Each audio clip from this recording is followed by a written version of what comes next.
예수님 안에서 승리하는 복된 하루가 되시기를 간절히 축원을 드립니다. 각자 저마다의 고백이 있습니다. 이거를 테스티모니라고 하는데, 이 테스티모니는 자기가 경험한 자기의 간증을 또한 하기도 하는 것이죠. 이 고백은 바로 예수님을 만난 고백이 되고, 또한 내가 예수님을 만나고 난 다음에 내가 어떻게 달라진 삶을 살고 있는가라는 것을 말하는 그런 간증이기도 한 것이지요. 오늘 본문에서 바울은 이런 자기의 고백, 자기의 간증을 이야기하고 있는데, 예수를 만나기 전과 그리고 예수를 만났을 때 그리고 예수를 만나고 난 후에 이 바울이 어떻게 살았는지 혹은 어떻게 달라지게 되었는지를 이야기하고 있는데, 오늘 그 말씀을 함께 나누면서 나도 어떠한 고백을 가지고 내가 하나님 앞에 혹은 사람들 앞에 이런 고백과 간증을 이야기하며 또한 증거하며 살고 있는지를 돌이켜 또한 구분하며, 그리고 그 하나님을 향한 온전한 믿음의 고백을 가지고 오늘도 승리하며 나아갈 수 있는 복된 성도들이 되기를 간절히 소망합니다. 먼저 오늘 2절부터 12절까지 있는 말씀에 바울이 자기가 예수를 만나기 전에 어떤 사람이었는지에 대해서 이야기하고 있는데, 먼저 4절에 있는 말씀을 보면 내가 처음부터 내 민족과 더불어 예루살렘에서 젊었을 때 생활한 상황을 유대인이 다 아는 바라고 이야기하고 있습니다. 다시 말하면 이 바울이 정통적인 유대인 생활을 해왔다라는 것을 강조하고 있는 이야기인데요. 5절도 이어서 얘기하고 있죠. 우리 종교의 가장 엄한 팔을 따라 바리새인의 생활을 할 정도로 이 바울은 아주 엄격한 그런 유대인의 생활과 전통을 지키던 그런 유대인이었다는 것을 이야기하고 있습니다. 빌립보서 3장 5절에 있는 말씀에 보면 바울이 자기에 대하여 아주 짤막하게 설명하고 있는 이야기가 있는데, 3장 5절에 나는 8일 만에 할례를 받고 이스라엘 족속이요 베냐민 지파요 히브리인 중에 히브리인이요 율법으로는 바리새인이요 열심으로는 교회를 박해했고 율법의 의로는 흠이 없는 자라고 자기를 소개할 정도로 아주 정통적인 유대파 사람이며 혹은 또 바리새파처럼 아주 엄격한 생활을 했던 사람이라고 이야기하고 있습니다. 물론 그가 다소에서 태어나 로마의 심의권을 갖고 있긴 했지만, 유대인의 정통이었던 그 정통을 따라 살아갈 만큼, 특별히 바리새파에 속한 그러한 그 바리새의 엄격한 율법을 따라 살아왔던 정통 유대인에서 예루살렘으로부터 자라났다는 겁니다. 자기 주변에 있는 자기를 아는 사람들이 다 그것의 증인이 될 수 있다고 이야기하고 있습니다. 또한 이 바울은 율법을 따르는, 정확하게 아주 율법을 따르는 그런 삶이었다고 이야기하고 있는데요. 그가 엄한 팔을 따라 바리 생활을 하였다고 말하는 것은 이 바리새인들이 지키는 모든 율법들을 다 지켜 행했다라는 사실을 말하고 있는 겁니다. 그런데 이 바울이 이렇듯 고발당하고 있는 이유는 뭘까요?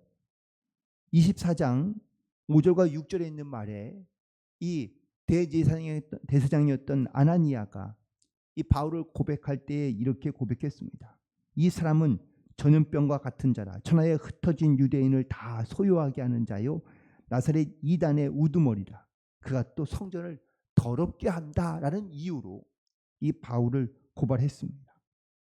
하지만 바울은 오히려 내가 유대인을 무너뜨리거나 아니면 또한 그를 소욕해 하는 그러한 전염병 같은 자가 아니라 자기도 유대인의 생활을 했었고 또한 지금도 율법을 잘 지키고 있을 뿐만 아니라 율법의 가장 궁극적인 목적인 구원을 받고 그리고 부활의 소망을 가지고 그리고 살아가고 있다는 것을 분명하게 강조하고 있습니다.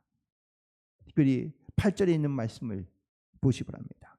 당신들은 하나님이 죽은 사람을 살리심을 어찌하여 못 믿을 것으로 여기시나이까? 라고 묻고 있는데요. 즉 모든 유대인들은, 특별히 바리새파 사람들은 이 부활을 믿고 있었고, 자기들이 죽고 나면 하나님 나라에 올라가게 될 때에 이 부활의 소망을 가지고 하나님을 만나게 된다고 믿고 있던 사람들입니다. 그래서 자기도 이 부활의 소망을 믿고 있으며 그 부활의 소망을 이야기하고 있는 것이라고 강조하고 있는 것이죠. 사실 바울의 강조점은 여기에 있습니다. 나도 다른 유대인들과 똑같이, 바리새인파 사람들과 똑같이 부활의 소망을 갖고 있으며 이 부활을 믿고 살아가는 사람인데 내가 어떻게 다른 걸 이야기하느냐라고 변명하고 있는 것이죠. 그리고 세 번째, 바울이 자기를 강조하고 있는 부분은 바로 나도 예수 그리스도를 믿는 사람들을 대적하던 사람들이었다라는 사실입니다. 철저한 율법적인 생활을 하였고, 또한 하나님을 섬겨 유대교 다른 사람들도 똑같이 믿고 있는 부활의 소망을 갖고 있는 정통적인 유대 사람인데, 그런데 그가 자기도 예수 믿는 사람들을 처음에는 다 박해하는 그러한 일들을 행했던 사람인 것을 말하고 있습니다. 오히려 처음에 이 바울은요, 바로 예수가 정통적인 유대교를 혼란스럽게 만드는 전염병과 같은 자라고 생각했던 사람입니다.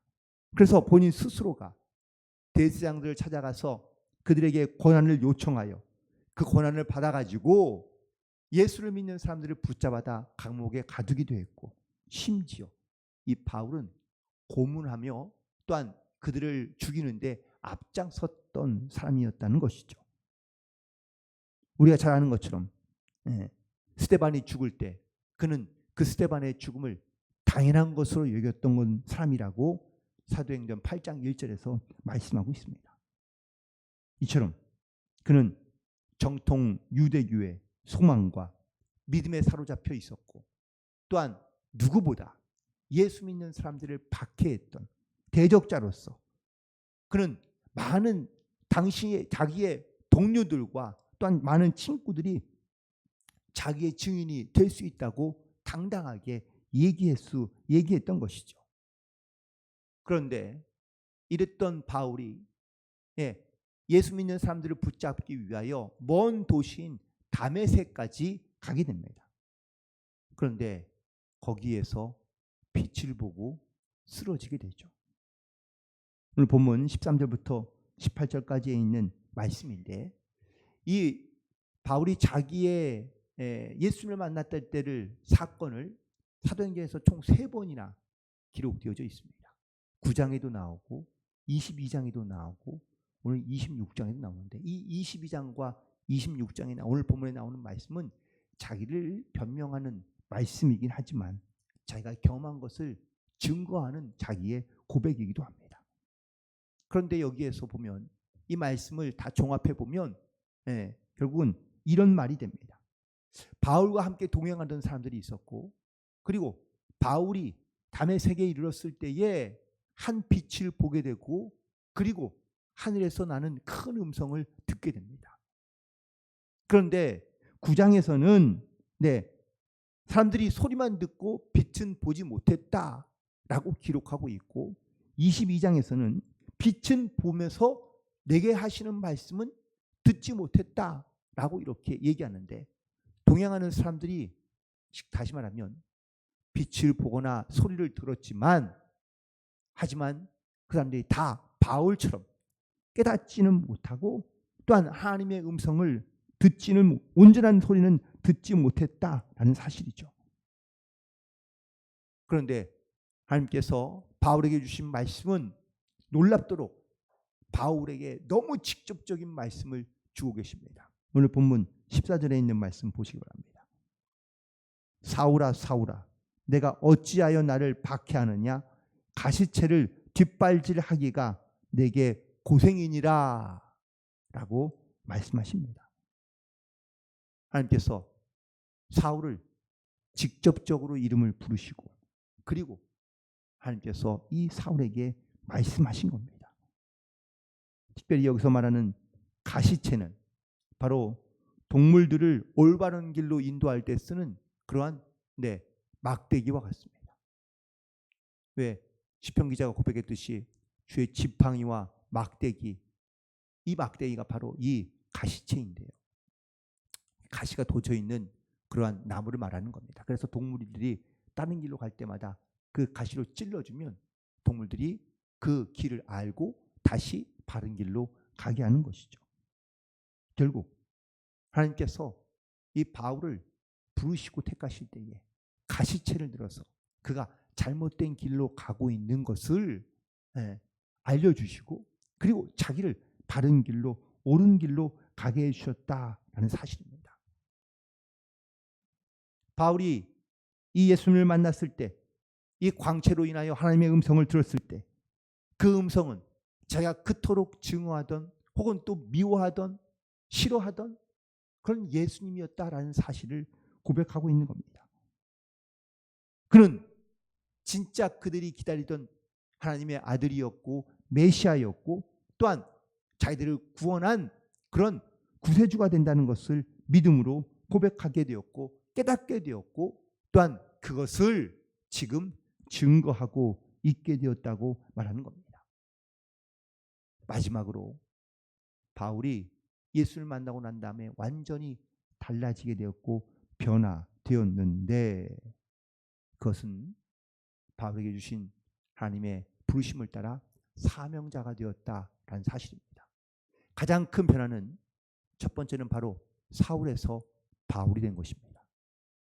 사울은 큰 자였고 그리고 사울은 율법에 능통하며 그리고 열심으로는 흠이 없는 자처럼 예수님을 미워하고 예수님을 따르는 자들을 혐오하고 그들을 괴롭히었던 사울이었지만 예수를 만나고 난 다음에 이 사울이 변하여 바울이 된 줄로 믿습니다. 바울은 우리가 아는 것처럼 겸손한 자입니다. 자기를 쳐서 복종시킬 줄 아는 자였고 그리고 무엇보다 하나님의 말씀에 붙들려 살아갔던 사람인 줄로 믿습니다. 그리고 두 번째, 이 바울이 변한 것은 바로 증거자 그리고 전도자가 되었다라는 사실이죠. 자, 16절 있는 말씀. 일어나 너의 발로 서라. 내가 내게 나타난 것은 곧 내가 나를 본 일과 장차 내가 내게 나타난 일로 너로 종과 증인을 삼으려 함이니. 하나님께서 바울에게 나타나신 이유를 분명하게 말씀하고 있습니다. 내게 나타난 것은 내가 본 일과 앞으로 나타날 일에 대하여 너를 종과 증인으로 삼기 위해서 지금 너에게 나타났다라고 하나님께서 직접 바울에게 말씀하신 겁니다. 이것이 바로 바울의 사명입니다.